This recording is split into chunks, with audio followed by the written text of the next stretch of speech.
آج ایک پارٹی کے ساتھ ہو رہا ہے، کل ان کے ساتھ بھی یہی ہوگا۔ دیکھیں یہ بڑی بدقسمتی ہے، سیاستدانوں کو ہوش کے ناخن لینا چاہیے اب بھی، کہ اگر قوم اور ملک کے لیے آپ نے اکٹھا نہیں ہونا ہے اور آپ نے ترانے ہی بجانے ہیں اور اسٹوڈنٹس کو لے کے بچوں کو اور آپ کے جو ہے ماشاءاللہ من پسند لوگوں کو لے جا کے آپ نے جلوس نکالنے ہیں اور ترانے ہی سارے چلانے ہیں، 24 گھنٹے آپ نے یہی کرنا ہے، اور آئین اور قانون کو آپ نے اٹھا کے زمین کے نیچے دفن کر دینا ہے۔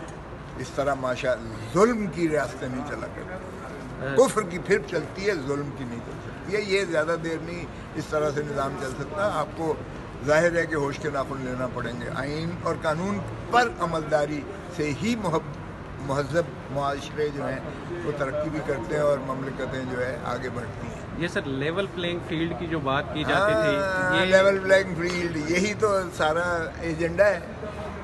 پہلے دن سے مریم نے کہہ دیا تھا، سلام ہے مریم کو، جس طرح کہا تھا اس نے کر کے دکھایا ہے۔ اس نے کہا تھا لیول پلینگ فیلڈ مطلب ہے اس کو کرش کرو، جس طرح مسلم لیگ نون کو پہلے کیا گیا تھا، کر دکھایا ہے۔